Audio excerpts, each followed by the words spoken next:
27 तारीख की शाम तक पाकिस्तान देख लेगा कि कौम किधर खड़ी हुई है। जरदारी साहब नवाज शरीफ के बारे में कहते थे, जो नवाज शरीफ जरदारी के बारे में कहते थे, फजलुर रहमान इन दोनों के बारे में कहता था, उस पर यकीन कर लो। इन्होंने पहले भी बैरूनी ताकतों की मदद हासिल करने की कोशिश की है, क्योंकि मुकामी जो देसी बूट थे उनको पॉलिश करते करते वो कम पड़ गए। छोटे मियाँ साहब कह रहे हैं मैंने वलायती बूट भी पॉलिश करने। ये जलसा बहुत कामयाब हो गया, बहुत ज्यादा लोग आ गए, फिर अगले दिन क्या होगा? उर्दू पॉइंट की वीडियोस देखने के लिए हमारा चैनल सब्सक्राइब कीजिए और बेल के आइकन पर क्लिक कीजिए ताकि आप हमारी तमाम आने वाली वीडियो से बाखबर रह सकें।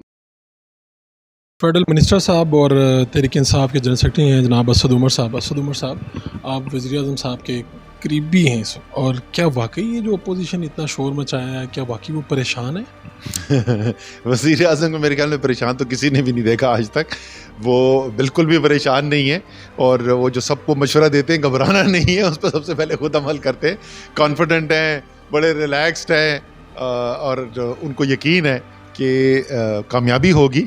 लेकिन उसके अलावा उससे भी बड़ा उनका ये यकीन है कि फ़ैसले अल्लाह ताला करता है, तो इसलिए परेशान तो होना ही नहीं चाहिए। ठीक है जी, अवाम आपके साथ है, मोमेंटम बना हुआ है, सब कुछ बातें ठीक है, लेकिन एक सियासी मैदान है, कौमी असम्बली है, वहाँ पे आप कह रहे हैं कि थादियों से ब्लैकमेल भी नहीं होंगे, उनके सारे मुतालबात माने नहीं जा सकते, आपके लोग मुनहरिफ हो चुके हैं, तो बज़ाहिर तो ऐसे ही नज़र आ रहा है कि डिफ़ीट है। नहीं, ये तो हम एक हफ्ते से सुन रहे हैं कि जी कल इत्तेहादियों की प्रेस कॉन्फ्रेंस हो जाएगी, तो परसों हो जाएगी, वो अपोजिशन के साथ चले गए। कोई तो वजह है ना कि अभी तक नहीं गए। और मैं बिल्कुल भी ये लफ्ज़ इस्तेमाल नहीं करूँगा, इत्तेहादियों ने किसी ने हमें ब्लैकमेल करने की कोशिश नहीं की है। बातचीत चल रही है, वो हमारे इत्तेहादी भी हैं लेकिन अपनी अपनी सियासी शनाख्त भी रखते हैं। वो अपने सियासी फ़ैसले सोच समझ के कर रहे हैं, लेकिन हमें यकीन है कि इंशाअल्लाह ताला इत्तेहादी जो हैं वो पहले भी हमारे साथ थे और आगे भी हमारे साथ रहेंगे। ये जो कहते हैं जी बागी हो गए, इनमें से कई तो आपके दोस्त भी होंगे, तो आपने पर्सनली किसी को मैसेज किया कि यार ना करो?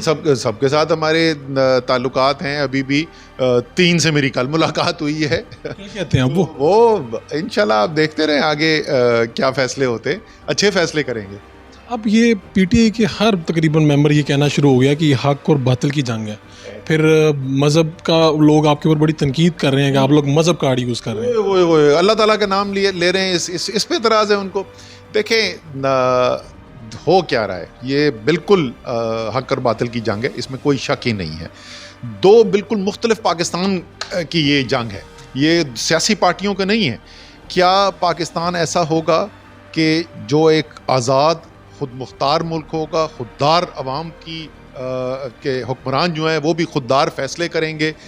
क्या ऐसा पाकिस्तान होगा जो हुर्मत रसूल के लिए सिर्फ ज़ुबानी जमा खर्च करके जलसों में तकरीरें करके घर चले जाएंगे, या ऐसा है कि आलमी स्टेज के ऊपर, दुनिया के सबसे बड़े आलमी स्टेज के ऊपर मुसलमानों का मुकदमा लड़ा जाएगा, हुर्मत रसूल का मुकदमा लड़ा जाएगा और तमाम मुस्लिम उम्मा पाकिस्तान की तरफ देखेगी कि वाकई कि जिस नज़रिए जिस ख्वाब के लिए पाकिस्तान बनाया गया था वो एक हकीकत बनता हुआ नज़र आ रहा है, या वही पुरानी तनख्वाह के ऊपर नौकरी होगी, वही सर झुकाकर नौकरी होगी, वही हुक्मरान अपनी ज़ाती मुफाद के लिए मुल्क की मुफादात को बेचेंगे, कोई आलमी स्टेज के ऊपर ना आज़ादी से अपने इज़हार ख़्याल करेंगे, ना कोई मुकदमा लड़ेंगे अपनी कौम का और अपनी उम्मा का।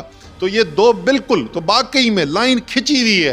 असद उमर साहब पढ़े लिखे इंसान हैं, पूरी दुनिया उन्होंने देखी हुई है। आपको लगता है कि सिर्फ आलमी साजिश है कि इमरान खान को गेम से बाहर किया जा रहा है?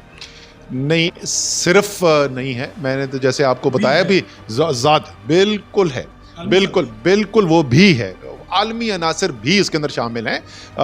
लेकिन सबसे पहले अवलीन तो ये वो लोग हैं ना जिनकी हराम की दौलत जो है वो ख़तरे में आई हुई है। इनकी तो सिर्फ सियासत ख़तरे में नहीं है, इनकी तो हराम की दौलत ख़तरे के अंदर आई हुई है।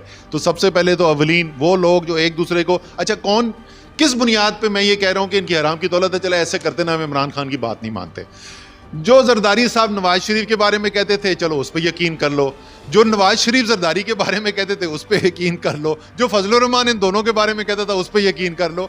ये तो खुद ही एक दूसरे के खिलाफ गवाहियां दे चुके हैं, और एक दफ़ा नहीं, ये दहाइयों से दे रहे हैं एक दूसरे के खिलाफ गवाहियां। तो वो हराम की दौलत ख़तरे में आई हुई है। उसके लिए जैसे इन्होंने पहले, ये पाकिस्तान की तारीख का हिस्सा है, इन्होंने पहले भी बैरूनी ताकतों की मदद हासिल करने की कोशिश की है, और ये अभी भी आप देख रहे हैं ना कि नौजवानों ने ये बड़ा देखा होगा वैसे कि पाकिस्तान के अंदर कभी पेट्रोल की कमी हो जाती है, कभी चीनी की कमी हो जाती है, लेकिन पहली दफ़ा पाकिस्तान के अंदर हो रहा है कि बूट पॉलिश की कमी हो गई है, क्योंकि मुकामी जो देसी बूट थे उनको पॉलिश करते करते वो कम पड़ गए।